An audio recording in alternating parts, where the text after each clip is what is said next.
We're in the National Gallery of Art in Washington, D.C., looking at a very famous canvas. This is Roy Lichtenstein's Look, Mickey from 1961. Go back 65 years when this painting was first made, and the kind of boundary breaking that the artist is engaged in here was not only radical, it was an affront to everything that art had meant. He's bringing humor, he's bringing the tawdry and challenging us. Is this serious? Can this be fine art? It's just this very funny moment, and you look at the speech bubble coming from Donald Duck. These are all characters we recognize. Mickey has his hand over his mouth because he's just dying to laugh because he's noticed that Donald Duck has actually hooked his own jacket instead of a fish, and the whole thing is just ridiculous. And yet here we are within this very serious space of an art museum. I think one of the key issues here is that popular culture, the stuff from newspapers, from advertising, the images that we confront every day was not considered fine art. It was not considered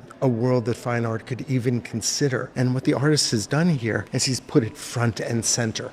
The artist has transformed this image from the original. Ironically, the original is more naturalistic. This is more simplified. The colors are bolder. The colors are reduced. We have white, we have blue, we have red, we have yellow. These are the primary colors. And all of that screams a kind of popular culture, but here blown up large on a canvas, signaling that it's meant to be taken seriously, that there is some serious message here. There are those serious marks of an artist. I can see brush strokes. I can see where the paint thins out in some areas. Even the lettering looks like it was painted, and I'm noticing where the words look and big are emphasized. There's even pencil outlines for some of the forms. So there's this idea that he sketched this, that it was based on a drawing, that this is carefully planned. So on the one hand, it is ridiculous. On the other, I think the artist is asking some very serious questions about what constitutes art and where do we locate its value. And I think that it's clear that we're not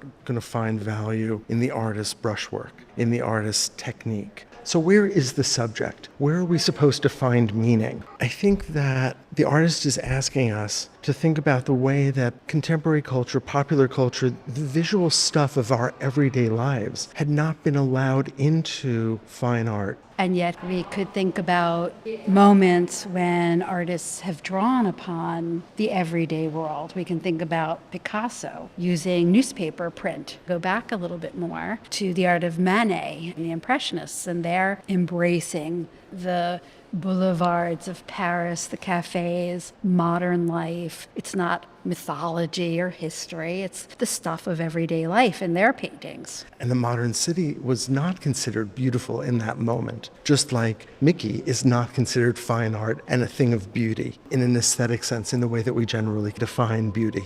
Here we are in 1961. If we step back and think about the post-war period, we are actually looking at art that was removed from everyday life. So what's happened here? So in the immediate post-war period, what we would consider the most advanced art, abstract expressionism, Willem de Kooning, Jackson Pollock, Mark Rothko, were grappling with profound issues of whether or not humanity could survive its own destructive impulses. The Second World War had just ended. We understood the full gravity of the Holocaust. We had unleashed nuclear weaponry. The world was seen as a very dangerous place, and artists sought a kind of profundity in their work, in their abstraction, that was meant to meet that moment. But by the time we get to 1961, abstract expressionism is the dominant style of art, and it was stale. Some artists, like Robert Rauschenberg and Jasper Johns, had begun to use irony in the mid-1950s, in some ways as a direct attack against abstract expressionism and its dominance and its sense of the profound, bringing in popular culture. But Lichtenstein is going even further. He's making irony central to his art. He's challenging us. Is this serious? Can this be fine art? It is true of abstract expressionism that there is a kind of idea of the artist taking their vision, their individuality, and putting that on the canvas. And so the art is very self-referential, and we have something very different here.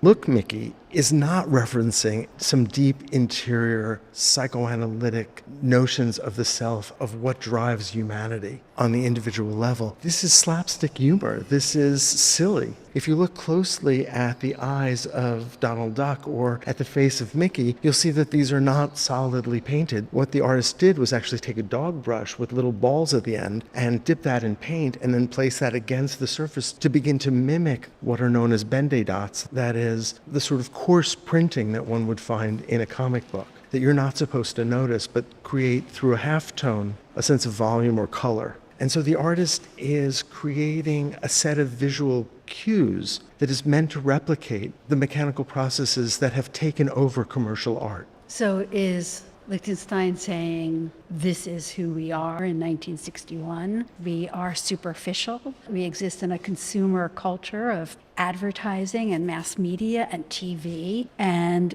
this is a truer reflection of Americans in 1961. Yes, but that was also a slap in the face. The work was really provocative in 1961 because it's asking us to relocate our definition of art, to expand our definition of art, to widen the possible array of subject matter to include the stuff that we come into contact with every day that we had always dismissed as not worthy of art, but that is actually the day-to-day stuff of our visual culture. So one could say this is a continuation of a project started by Marcel Duchamp in the early decades of the 20th century, where something like a snow shovel mounted in a museum can be art, challenging those categories of what is art and what is not, and why a certain context allows us to see something as art. And it makes me think about the incredible persistence of that idea of high art and how important it is that even after Duchamp in the early decades of the 20th century, 50 years later, we're still challenging it. Duchamp was known only by a very small audience in the 19-teens and 20s, and it was only in the mid-1950s and in the early 1960s that he becomes a much more broadly known figure and is in a sense resurrected. And his ideas are absolutely central to the kind of irreverence that we're seeing here, but also to the inclusion of non-fine art content within the realm of fine art. But it's one thing for Duchamp to bring a snow shovel, a ready-made object, into a gallery. Lichtenstein is doing something that is in some ways even more of an affront because he's dealing here with the pictorial. Disney was creating images that were immediately recognizable, that dealt with linear perspective, that dealt with chiaroscuro. Simplified, yes, so that the image was clear and concise. And Lichtenstein is taking that abbreviated imagery and pushing it even further, making it more simple, reducing the colors, making everything as schematic as possible, and then putting that up as fine art. In a sense, a confrontation with Manet, with Velázquez, with Rembrandt, with the great masters of representation. We can think about a work by Rembrandt, and it is glorious. It can be absolutely breathtakingly beautiful, and it can bring us a sense of the depths of the human experience. But in order to see that Rembrandt, we have to go to the museum, and most people don't. What most people do is they see a representation in a magazine or on a computer screen, and that is mediated through a different technology. And in Lichtenstein's era, that would have been the Bende dot, the printing technology of the newspaper. That's how people actually experience things mostly. That's the truth of our visual experience. And what Lichtenstein is doing is making that truth the subject of his art.